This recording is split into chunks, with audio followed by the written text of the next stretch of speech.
यानी समझो कि सिद्धि दे दिया। कौन सी सिद्धि? और माँ गरिमा, लघु माँ महिमा, ये सब सिद्धियाँ हैं। कामधेनु, कल्पवृक्ष, ये सब सिद्धियाँ हैं।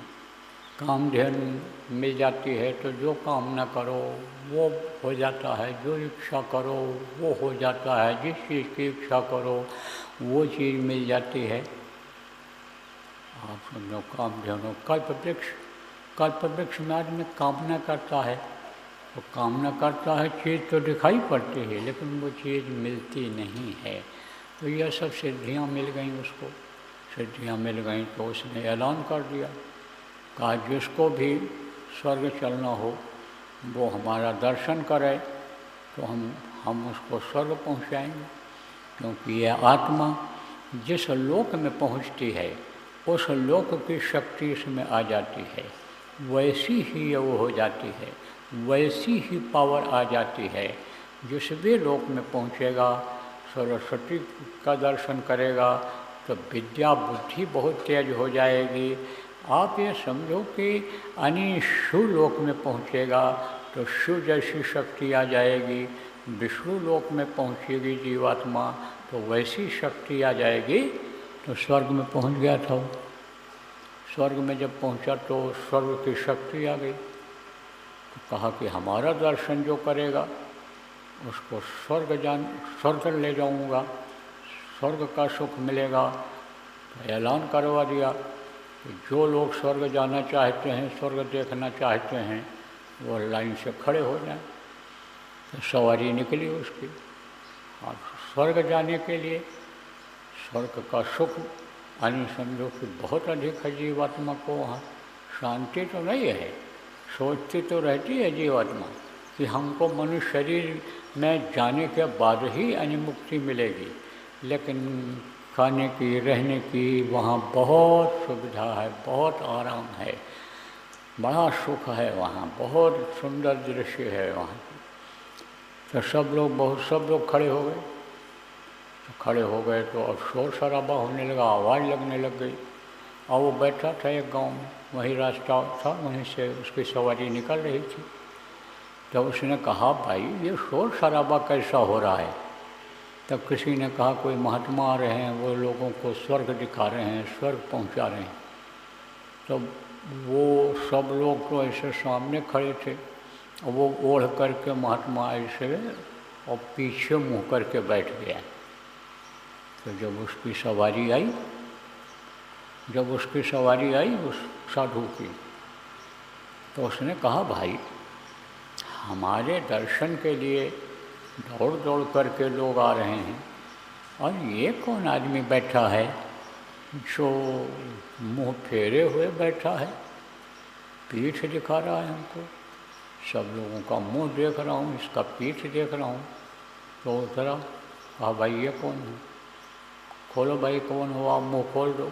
मुँह तो खोल दिया, लेकिन सिर ऐसे नीचे किए रहे। अरे बोले, हमारी तरफ देखो, मैं तुमको स्वर्ग ले जाऊंगा।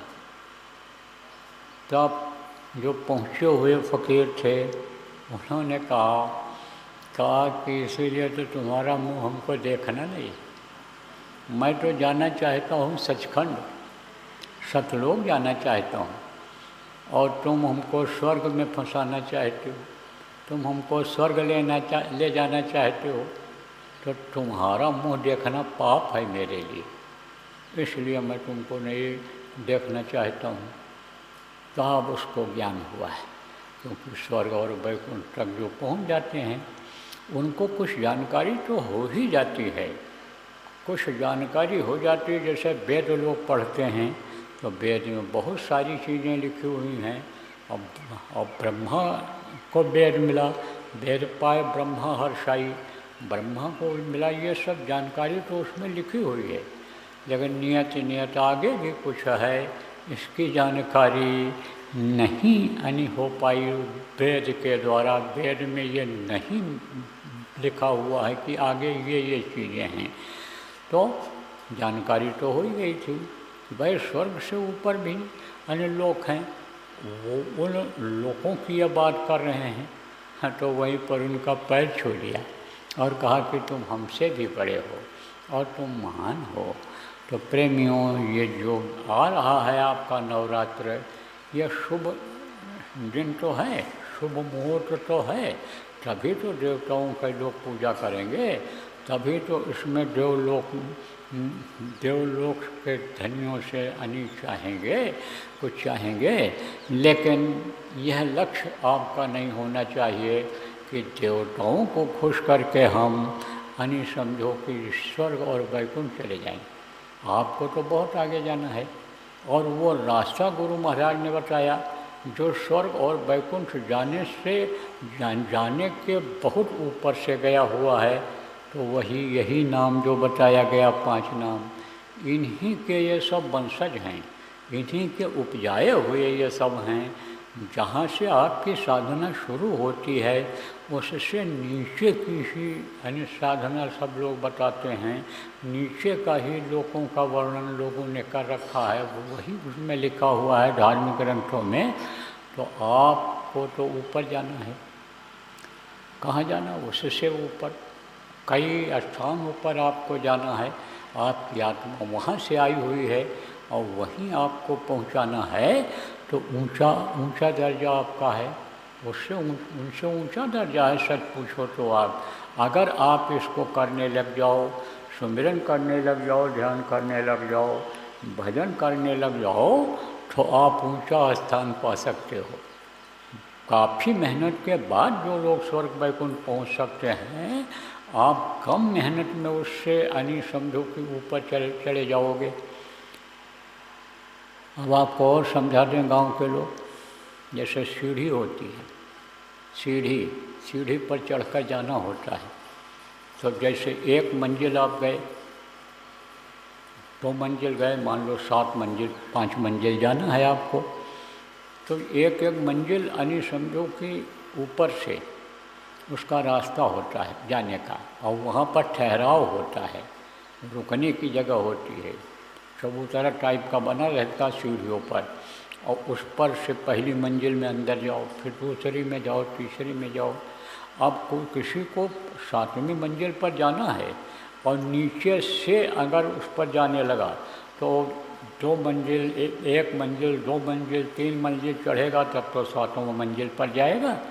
और कोई 4थे मंजिल 5वें मंजिल से शुरुआत कर दे तो वो 7वीं मंजिल पर जल्दी पहुंच जाएगा। ऐसे ही आप समझिए, कहीं कहीं ऐसा भी होता है कि भाई जैसे 6 मंजिल 7 मंजिल का मकान होता है, उसमें लिफ्ट लगी रहती है और लिफ्ट केवल 6 मंजिल तक जाती है, 7वीं मंजिल पर चढ़कर जाना रहता है। तो मान लो किसी को लिफ्ट पर पहुंचा दिया और 7वीं मंजिल पर वो जल्दी पहुंच जाएगा, 6वें तक 5वें तक अपने आप पहुंच जाएगा लिफ्ट के द्वारा, और उसके बाद चढ़ करके पहुंच जाएगा। यही बात आपको समझना चाहिए। लेकिन ये जो नवरात्र आ रही है, ये अच्छा मुहूर्त लेकर आ रही है। इस समय अगर आप साधना करोगे तो आप ये समझो कि गुरु की दया जल्दी होगी, उपलब्धि जिसको कहते हैं, प्राप्ति जिसको कहते हैं, मिलना जिसको कहते हैं, वो जल्दी होगा। तो उसके लिए आपको बताया गया था, कल बताया गया था, पहले भी कहा जाता रहा है कि ये जो 4 चरणों की साधना शिविर है, इसको सब लोग जल्दी से पूरा कर लो। ये जो भी हुक्म हो, जो भी आदेश हो, जो भी मौज हो, जिसका जब मुहूर्त हो तो मुहूर्त से उस आदेश का पालन कर लेना चाहिए।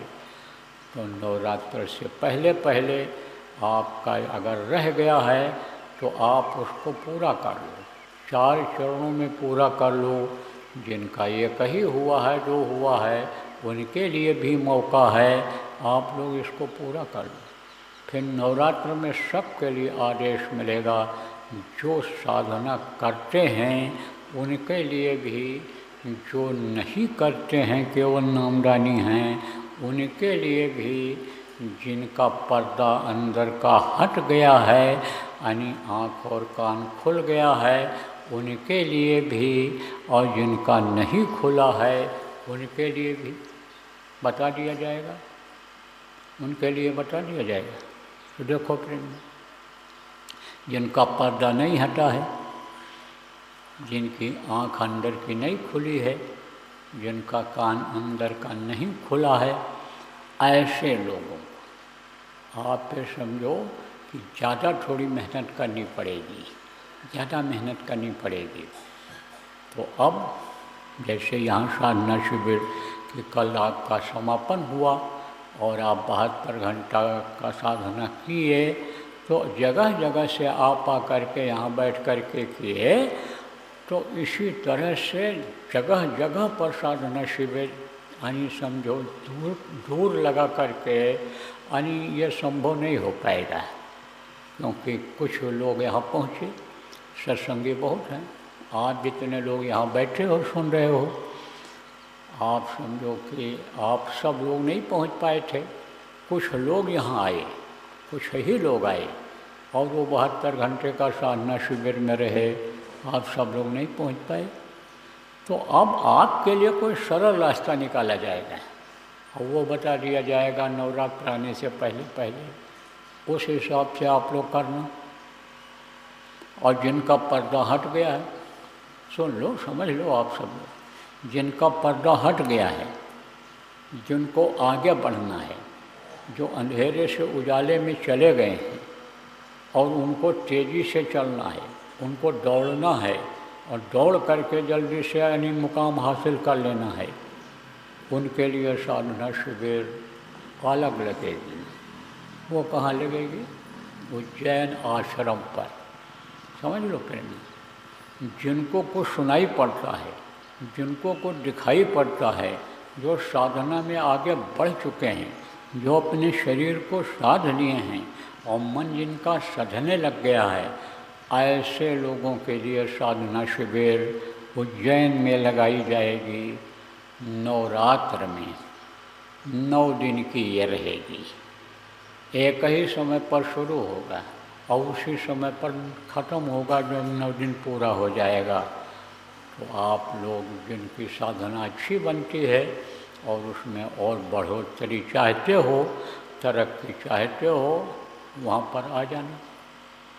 लेकिन आने वालों को ये चाहिए कि वहाँ कार्यालय जो बना हुआ है अपने संस्था का, वहाँ पर आप खबर कर दो, टेलीफोन से कर दो, चाहे आप व्हाट्सएप के द्वारा कर दो, चाहे आप चिट्ठी लिख दो कि हम वहाँ पर आएंगे, ताकि आपकी वहाँ वो लोग व्यवस्था बना सकें। रहने की व्यवस्था तो बनानी ही पड़ेगी, पानी पेशाब की व्यवस्था बनानी पड़ेगी और कुछ पेट में डालने के लिए यानी जो भी हो, भोजन जिसको कहते हो, जलपान नाश्ता कहते हो, उसकी व्यवस्था तो आश्रम वासियों को बनानी ही पड़ेगी। उसके लिए पहले से आप सूचना कर दो, क्योंकि अचानक ही अगर ज़्यादा लोग पहुंच जाएंगे, मान लो वहाँ 2000-3000 आदमियों के यानी रहने की व्यवस्था, खाने की व्यवस्था है और 5000 आदमी आप पहुंच जाओ सब लोग मिलकर के पूरे देश विदेश के, तो दिक्कत आएगी कि नहीं आएगी? इसलिए पहले ही आप लोग खबर कर देना कि आपकी व्यवस्था हो जाए। जो भी जैसी भी व्यवस्था बन पड़ेगी, आश्रमवासी करते हैं, कार्यक्रम वहाँ पर होता रहता है, आप लोग जाते रहते हो। भंडारे के कार्यक्रम में, नए वर्ष के कार्यक्रम में, दीपावली के कार्यक्रम में, होली के कार्यक्रम में आप जाते रहते हो, तो व्यवस्था बनाते हैं वो लोग। लेकिन आपकी सूचना जब मिल जाएगी तो आपके लिए भी जगह निश्चित हो जाएगा, व्यवस्था बन जाएगी, जगह आरक्षित हो जाएगी। तो जो लोग ऐसे लोग हो जिनका पर्दा हट गया है, वो तो वहाँ पहुँच जाएंगे। बाकी लोगों के लिए और जब नज़दीक आएगी नवरात्रि, तब बता दिया जाएगा कि कैसे करना है। असला काम यही है। इस काम में अगर लगोगे तो आप ये समझो सब काम बन जाएगा। लेकिन इसको आपने जब छोड़ दिया तो फिर समझो कि मुरझाहट आ गई, मुरझाहट, सूखापन आ गया जीवन में। जैसे पेड़ होता है, पेड़ किसी भी चीज़ का हो, आम का हो, नीम का हो, बबूल का, कोई भी पेड़ हो, ऊपर से पानी डालो पत्ते के ऊपर और जड़ में पानी न पड़े तो पौधा हरा रहेगा? नहीं रहेगा, सूख जाएगा। पौधा वो सूख जाएगा, पेड़ वो सूख जाएगा। तो कहा ना, पत्ता पत्ता सींच कर पेड़ को दिया सुखाए, और जो तू सींचे मूल को फूले फले अघाए। मूल किसको कहते हैं? जड़ को। जड़ में अगर पानी डालते रहो तो पत्ता भी हरा रहेगा, जड़ हरी रहेगी, तना भी हरा रहेगा, डालें भी हरी रहेंगी, सब हरा रहेगा। और फल को भी पानी मिल जाएगा उसी से तत्व मिल जाएंगे, उसी से वो बढ़ जाएगा, उसी से वो पक जाएगा, फल उसी से पक जाएगा। जड़ में अगर पानी डालते रहो, इसलिए जड़ में ही पानी डालते हैं लोग। तो ये क्या है? ये जड़ है, ये आज का नहीं है, ये आज की साधना है। इसको अगर करोगे तो इसी से सब काम आपका पूरा होगा। लेकिन कब ये हो पाएगा? जब आलस्य को ख़त्म करोगे। आलस नींद के साने को हुआ, चोरे को हुआ कांसी। आलस्य, जैसे किसान आलस्य कर जाता है और उसका नुकसान हो जाता है, सिंचाई करने का नहीं सिंचाई किया, समय पर बुआई नहीं किया, खेत की नमी ख़त्म हो गई तो उपज नहीं हुई। ऐसे आप ये समझो कि समय अगर आपने गंवा दिया तो फिर यह समय वापस आने वाला नहीं है। देखो, बहुत पुराने सत्संगी हैं और बहुत भगत हैं, आपके ज़िला में ही होंगे, लेकिन बेचारे यहाँ तक आ पाए? नहीं आ पाए। आप लोग, मैंने देखा कल तेज़ हवा चली और बारिश यानी शेड में आधे दूर से ज़्यादा तक कई बौछार गई और लगातार बारिश होती रही, लेकिन आप लोग यहाँ रहे और सोचिए अब सुबह हम पूनम करके जाएंगे और संदेश सुन करके जाएंगे। तो आपके अंदर यानी समझो मनोबल ऊंचा रहा आपका और ताकत रही शरीर में, तभी तो आप यहाँ रुक पाए। तो ताकत यानी जब तक है आपके, तब तक ये काम कर लो, आलस्य न करो। आलस्य करोगे तो समझो समय जब निकल जाएगा तब कुछ नहीं पा सकते हो। वो थे ना एक महात्मा जी, घूमा करते थे। महात्माओं का काम क्या होता है? चलते फिरते रहना।